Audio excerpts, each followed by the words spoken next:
Section 1 of Chapter 4 of How to Analyze People on Sight. How to Analyze People on Sight Through the Science of Human Analysis. The 5 Human Types.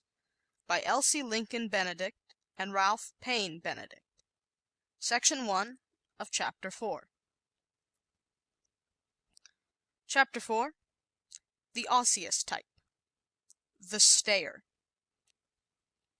Men and women in whom the osseous or bony framework of the body is more highly developed than any other system are called the osseous type.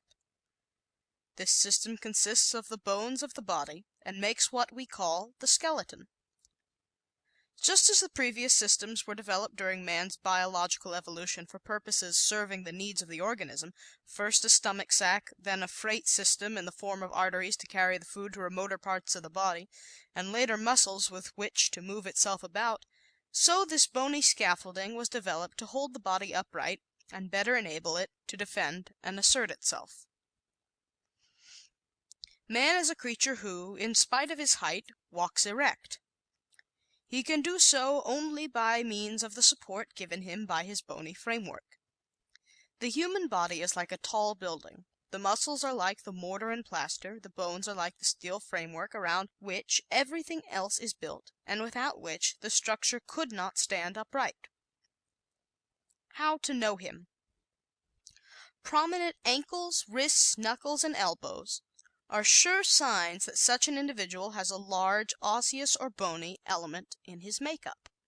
When you look at any person, you quickly discern whether fat, bone, or muscle predominates in his construction. If fat predominates, he leans towards the alimentive, no matter what other types he may have in combination. If firm, well-defined muscles are conspicuous, he is largely muscular, but if his bones are proportionately large for his body, he has much of the osseous type in his makeup. The raw-boned man. Raw-boned exactly describes the experience of the extreme osseous. See Chart 7. Such a man is a contrast to others in any group and a figure with which all of us are familiar. But that his inner nature differs as widely from others as his external experience differs from theirs is something only recently discovered. As we proceed through this chapter, you will be interested to note how every trait attributed to this type applies with absolute accuracy to every extremely raw-boned, angular person you have ever known. You will also notice how these traits are predominated in every person whose bones were large for his body. Though this type was the last to be classified by science, it is the most extreme of them all. Physical rigidity. An impression of physical rigidity is given by the extreme osseous. Such a man or woman looks stable, unchanging, immovable, as though he could take a stand and keep to it through thick and thin. So vividly do very tall, angular, raw-boned people convey this impression that they are seldom approached by beggars, barked at by street vendors, or told to "step lively." His size looks formidable. The power of his physique is evident to all who look at him. The strength indicated by his large joints, angular hands, and general bulk intuitively warns others to let this kind of person alone. He is therefore unmolested for the most part, whether he walks down the streets of his hometown or wanders the byways of dangerous vicinities. His ruggedness. This type also looks rugged. He reminds us of the rugged Rockies. He appears firm, fixed, impassive, as though everything about him was permanent. Externals are not accidental. They always correspond to the internal nature in every form of life. And it is not accidental that the osseous looks all of these things. He is all of them as definitely as they can be expressed in human nature. The steady man. Of all human types, the osseous is the most dependable and reliable. The phrases "that man is steady," "never flies off the handle," "always the same," etc., are invariably used concerning those of more than average bony structure. Immovability his keynote. The keynote of the bony man's whole nature, mental, physical, and moral, is immovability. Once he settles into a place of any kind, a town, a home, or even a chair, he is disinclined to move. He does not settle as quickly as other types, but when he does, it is for a longer stay. Think how different he is from others in his psychological trait, and how it coincides exactly with his physiological structure. The fat man lets you make temporary dents in his plans just as you make them in a piece of fat meat. But the bony man is exactly the opposite, for as bone is difficult to twist or turn or alter in any way, it takes a long time and much effort, but once it is changed, it is there for good. The 6-footer. Because any individual's height is determined by his skeleton, extreme tallness is a sign of a larger than average bony structure. The extreme osseous is therefore tall. But you must remember that large joints are more significant than height. Even when found in short people, they indicate a large osseous tendency. Large bones for his body. So bear in mind that any person whose bones are large for his body is somewhat of the osseous type, regardless of whether he is short or tall, and regardless of how much fat or muscle he may have. The large-jointed person when fat is an osseous alimentive. A large-jointed man of muscle would be an osseous muscular. The small osseous. A very short person then may be predominantly osseous if his bones are proportionately large for his body. Such an individual is called a small osseous. A head that is high for his body and inclines to be straight up and down goes with the extreme osseous type. See Chart 8. It does not resemble a sphere like the alimentive, it is not kite-shaped like the thoracic, nor square like the muscular. It is higher than any of the others, stands on a longer, more angular neck, and his Adam's apple is usually in evidence. The pioneer type. Like each of the other types, the osseous is a result of a certain environment. Rigorous, remote regions require just such people, and these finally gave rise to his stoical nature. The outposts of civilization are responsible for his evolution. Pioneering, with its hardship, its menacing cold and dearth of comforts, in far countries, at last produced a man who could stand them, who could live through almost anything, and still dominate his surroundings. Not a softy. The osseous does not give way to his feelings. He keeps his griefs, sorrows, ambitions, and most of his real opinions to himself. He is the farthest from a softy of any type. If you desire to know at once what kind of person the osseous is, put the alimentative and thoracic types together and mix them thoroughly. The osseous is the opposite of that mixture. Each and every trait he possesses is one whose exact opposite you will find in one or the other of these first two types. Consistency in types. As we go on in this chapter, you will see why all kinds of people make up the world, for nature has outdone herself in the distinctions between the 5 human types. Each type is made up of certain groups of traits with which we have come in contact all our lives, but which we have never classified. And each set of traits comprising a type has a consistency which nothing less than Mother Nature could have produced. You will be interested to see how accurate are the statements concerning each type, and how they are proven again and again in every type you associate with. Guesswork is no longer necessary in the sizing up of strangers.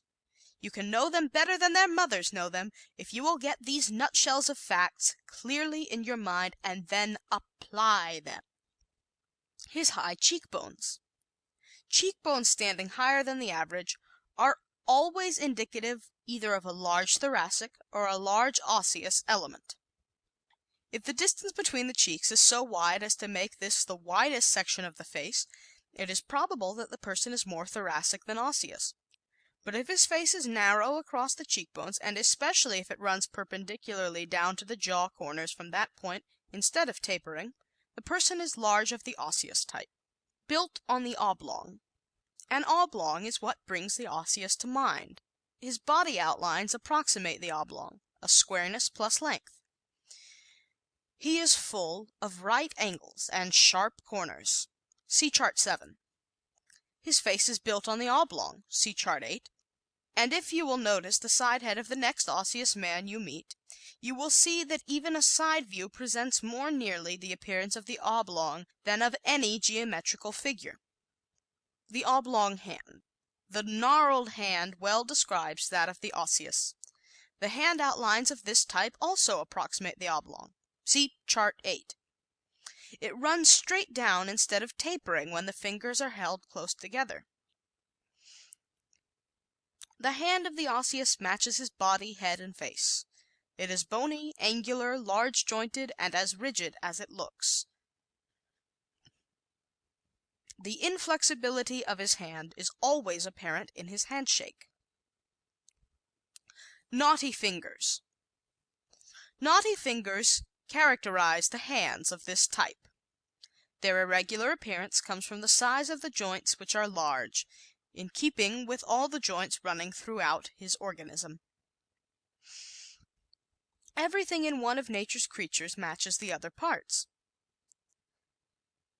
Agassiz, the great naturalist, when given the scale of a fish, could reconstruct for you the complete organism of the type of fish from which it came. Give a tree leaf to a botanist, and he will reconstruct the size, shape, structure, and color of the tree back of it. He will describe to you its native environment and its functions, what its bark, blossoms, and branches look like, and what to do to make it grow. No guesswork in nature. Nature has no accidents. With her, everything is organized, everything has a purpose, and every part of a thing, inside and out, matches the whole. So the hand of the osseous and the face of the osseous match the body and head. This is also true of every other type. The alimentive has small, fat, dimpled hands and feet like his body. The thoracic has tapering hands and feet to match his face and body. The muscular's body, hands, and feet are all square. But the osseous has a bony body, so his hands and feet are equally bony. The man of slow movements. He is too slow for me, you have heard someone say of another. Perhaps you heard it said today. Review the outward appearance of all the people you know who have this reputation, from those of your earliest childhood down to that person of whom it was spoken today, and you will find that every one of them resembled the bony type we have just been describing. Look back and call to mind the appearance of all the rapid ones, and you will find that in every case they possessed high color, high chest, or high-bridged noses. Take another look for the easy-going, amenable ones, and see how plump they all were. The straight-laced. None of these things just happened. They are the result of the law of cause and effect.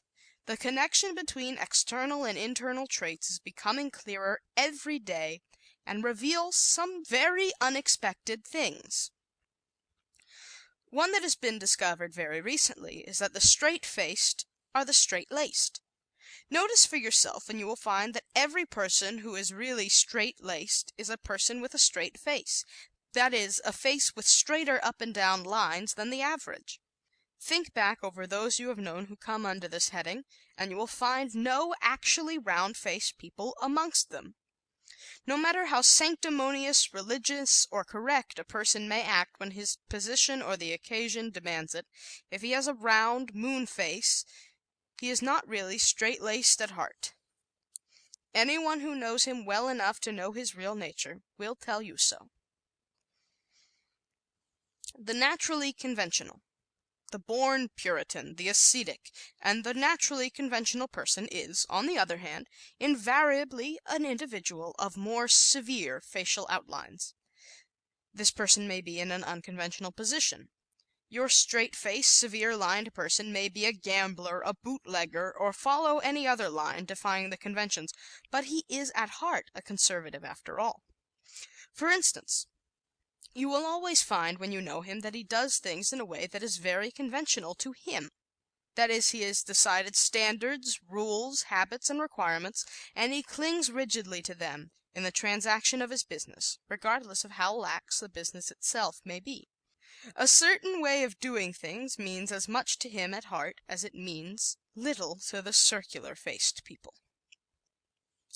Systematic and methodical. A place for everything and everything in its place is a rule preached and practiced by people of this type. The Osseous person does not mislay his things. He knows so well where they are that he can go straight to them in the dark. Such a man is careful of his tools and keeps his workbench or desk shipshape. A woman of this type is an excellent housekeeper. Her sewing basket, dresser drawers, and pantry shelves are all systematically arranged in apple pie order.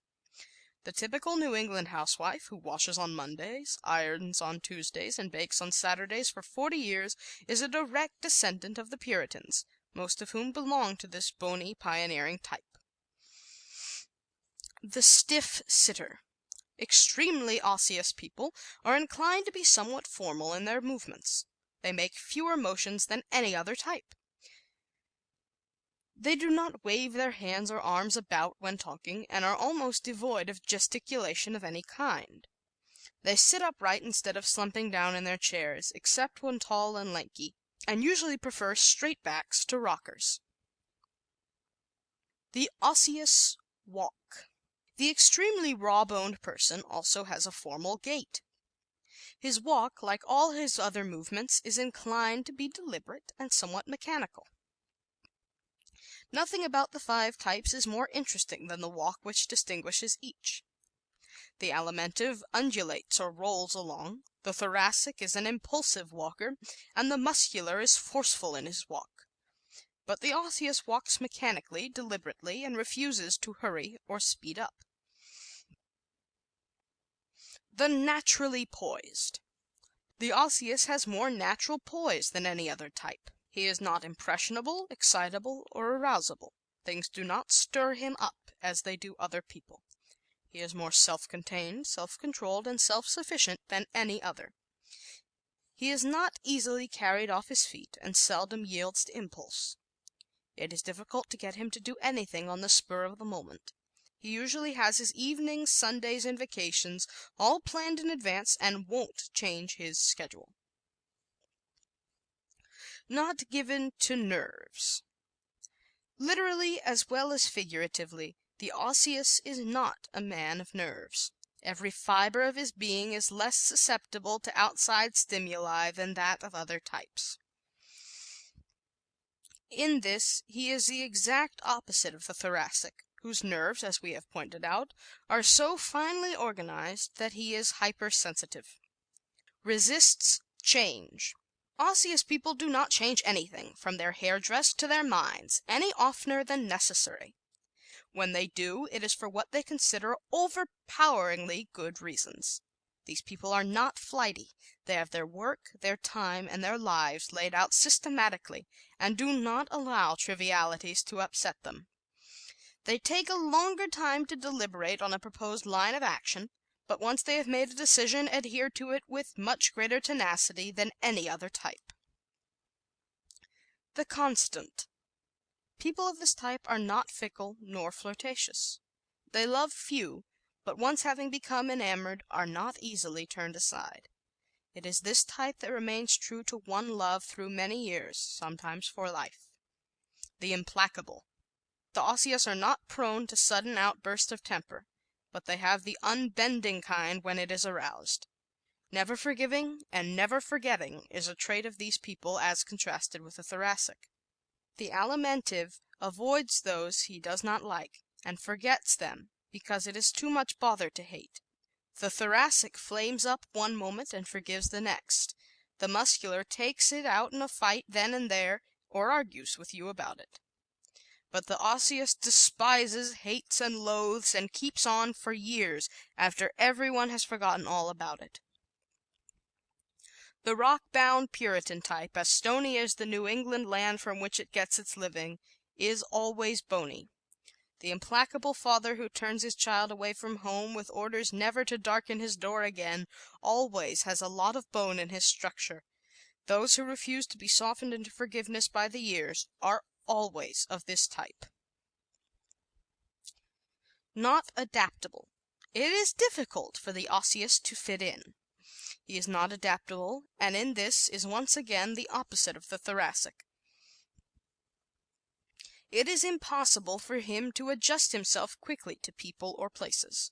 Because he is unyielding, unbending, and unadjustable, he is called set in his ways. He should not be misjudged for this inadaptability, however, for it is as natural to him as smoothness is to the Alimentive and impulsiveness to the Thoracic. He is made that way, and is no more to blame for it than you are for having brown eyes instead of blue. The one-track man. Single-track minds are characteristic of this type. They get an idea or an attitude, and it is there to stay. They think the same things for many years, and follow a few definite lines of action most of their lives. But it is to be remembered in this connection that this type often accomplishes more through his intensive concentration than more versatile types. While they follow many bypaths in search of their goal, the Osseous sticks to the main track. The born specialist. This one thing I do is a motto of the Osseous. They are the least versatile of any type, and do not like to jump from one kind of work to another.